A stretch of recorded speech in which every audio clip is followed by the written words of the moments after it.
ഒരാൾക്ക് വ്യക്തിപരമായി അവരുടെ അഭിപ്രായം പറയുന്നതിന് ഏതെങ്കിലും ഒരു പാർട്ടിക്ക് കൂച്ചുലം കാണാൻ സാധിക്കുമോ? അങ്ങനെയൊന്നും സാധിക്കില്ല. പക്ഷേ ഇതിനകത്തുള്ള നിങ്ങളുടെയൊക്കെ ഒരു നറേഷൻ, ആ നറേഷനാണ് തെറ്റ്. അതായത് ഇപ്പോൾ താങ്കളുടെ ഇൻട്രോയിൽ പറഞ്ഞതുപോലെ ക്രിസ്ത്യൻ ഔട്ട്റീച്ച്, BJPയുടെ ക്രിസ്ത്യൻ ഔട്ട്റീച്ച് പാളിയോ? അപ്പോൾ പാളിയോ ഇല്ലയോ എന്ന് തീരുമാനിക്കുന്നത് ഇന്നല്ലല്ലോ, അത് നിങ്ങളുമല്ല ഞാനുമല്ല. അത് പാളിയോ ഇല്ലയോ എന്ന് തീരുമാനിക്കപ്പെടുന്നത് മെയ് മാസം 4-ാം തീയതി. അതല്ലാതെ ഈ പാനലിരിക്കുന്ന ആരെങ്കിലും ഒരാൾ ഇന്നത് പാളി എന്ന് പറഞ്ഞത് കൊണ്ട് അത് പാളിപ്പോവോ? ഒരിക്കലുമല്ല.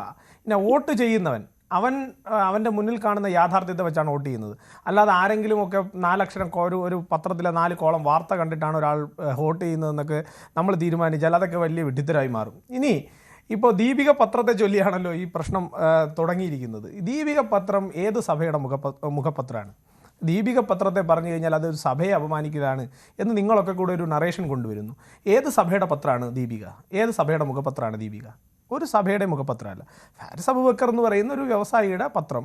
അതിനെ KC വേണുഗോപാൽ ഈ പറയുന്ന കോൺഗ്രസ് ഭരിക്കുന്ന ചില സംസ്ഥാനങ്ങളുടെ ഈ പറയുന്ന പരസ്യങ്ങളൊക്കെ കൊടുത്ത് അയാളുടെ ഒരു എർത്താക്കി കൂടെ കൊണ്ടു കിടക്കുന്നു. അതിനുവേണ്ടി കോൺഗ്രസിൻ്റെ മുഖപത്രം പോലെ പ്രവർത്തിക്കുന്നു. അതിനപ്പുറം ദീപിക എന്ന് പറയുന്ന പത്രത്തിന് വിശുദ്ധിയൊക്കെ ഉണ്ടായിരുന്നു. ആ കാലഘട്ടം കഴിഞ്ഞു. ദീപിയെ കുറിച്ചൊക്കെ ദീപികയുടെ എഡിറ്റർ വഴി ഇരിക്കുമ്പോൾ ഇല്ലാത്ത നുണകൾ പറയരുത്.